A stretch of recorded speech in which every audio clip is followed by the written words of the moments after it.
চলতি বছর অক্টোবর ও নভেম্বরের মধ্যে আমেরিকাতে চাকরি হারিয়েছেন প্রায় 41,000 ব্যক্তি। 2021 সালের পর বেকারত্বের সর্বোচ্চ চাপ এই মুহূর্তে অনুভব করছে মার্কিন পরাশক্তি এই দেশটি।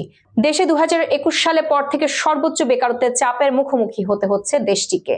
আল জাজিরা বলছে, আমদানিকৃত পণ্যের উপর শুল্ক অভিবাসন নীতির প্রভাবে অর্থনৈতিক অনিশ্চয়তার মধ্যে স্লথ হয়ে গেছে আমেরিকার শ্রমবাজার। চলতি বছর অক্টোবর ও নভেম্বরে আমেরিকাতে চাকরি হারিয়েছে প্রায় 41,000 ব্যক্তি। আর 2021 সালের পর বেকারত্বের সর্বোচ্চ ছাপ এই মুহূর্তে অনুভব করছে মার্কিন পরাশক্তি এ দেশটি। দেশে 2021 সালের পর থেকে সর্বোচ্চ বেকারত্বের চাপের মুখোমুখি হতে যাচ্ছে দেশটি। আল জাজিরা জানায়, আমদানিকৃত পণ্যের উপর শুল্ক ও অভিবাসন নীতির প্রভাবে অর্থনৈতিক অনিশ্চয়তার মধ্যে স্লথ হয়ে গেছে আমেরিকার শ্রমবাজার।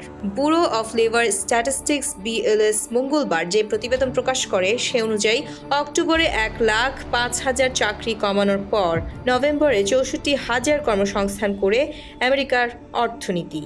প্রতিবেদন অনুযায়ী আমেরিকায় বেকারত্বের হার বেড়ে 4.6% দাঁড়ায়, যেটি সেপ্টেম্বরে ছিল 4.4%। শাটডাউনের কারণে আমেরিকা সরকার অক্টোবর ও নভেম্বরে অর্থনীতির অবস্থা নিরূপণে গুরুত্বপূর্ণ ডেটা সংগ্রহ করতে পারেনি। এই ডেটার মধ্যে রয়েছে অক্টোবরে বেকারত্বের হার।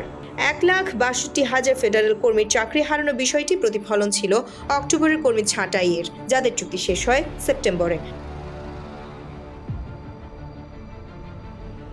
নভেম্বরে চাকরি হারান আরও 6,000 কর্মী। তবে কর্মীর সংখ্যা বৃদ্ধি দেখা যায় স্বাস্থ্যসেবা, সামাজিক সহায়তা ও নির্মাণ খাতে। এদিকে স্বাস্থ্যসেবায় 46,000 নতুন কর্মী যুক্ত হন। বিগত 12 মাসে প্রতিটিতে এ খাতে গড়ে 39,000 কর্মী নিয়োগ হয়। নির্মাণ খাতে 28,000 কর্মসংস্থান হয়, যা গত এক বছরে গড় বৃদ্ধির সঙ্গে সঙ্গতিপূর্ণ।